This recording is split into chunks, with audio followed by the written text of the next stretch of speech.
Traditional values அல்லது நம்முடைய பழக்கப்படுத்தப்பட்ட நடைமுறைகள் இருக்குல்ல, இதில எந்த காரணத்தினால நம்ம பெரும்பாலும் தூக்கத்த பெருசா கன்சிடர் பண்றதில்ல. ஏன்னா, "கண் துஞ்சாமல் உழை" அப்படிங்கிறாங்க. தூங்கிட்டு இருந்தா சோம்பேறி. தூக்கத்த சோம்பேறித்தனத்தோடும், பொறுப்பில்லாமையோடும் தான் பெரும்பாலும் தொடர்பு படுத்தியிருக்கு. நம்ம வீடுகள் அப்படித்தான் பண்ணிட்டு வந்திருக்காங்க. இதில எதெல்லாம் தப்புன்னு நெனைக்கிறீங்க? நீங்க சொன்னது அந்த "தூங்காதே தம்பி தூங்காதேங்கிற" மாரி தான். பட் அது எல்லாமே அவங்க மீன் பண்றது வந்து மதிய நேரத்தில, நம்ம ஒர்க் பண்ண வேண்டிய நேரத்தில தூங்குறது. ஆ இப்ப இந்த கேள்வி வந்து நெறைய பேஷண்ட்ஸ் வந்து என்ட்ட வர்றது வந்து, "என்னால மதியம் ஒர்க் பண்ணையில ஒர்க் பண்ண முடியல.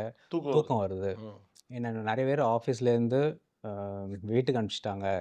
இந்த அப்ராட்லேருந்துலாம் நெறைய பேஷண்ட்ஸ் வருவாங்க. அங்க என்னால ஒர்க் பண்ண முடியல ப்ரெஷர்ல.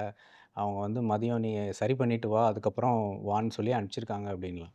ஸோ இது எல்லாத்துக்குமே மூல காரணம் வந்து அந்த ஸ்லீப் சரியா நைட் இல்லாதனால பகல்ல அவங்க தூங்குறது. இல்ல அதாவது இந்த அளவுக்கு காம்ப்ளிகேஷன் இருக்கா? அதாவது ஆஃபீஸ்ல தூக்கம் வந்து வேல போற லெவல்லாம் இருக்கு பிரச்சனை. கண்டிப்பா. அது மட்டும் இல்ல.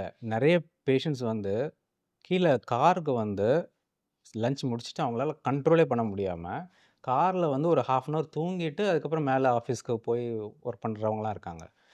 காஃபியா குடிக்கிறது, டூ கீப் தெம் அவேக். ஆ அதெல்லாமே உடம்புக்கு டெஃபினட்டா கெடுதி.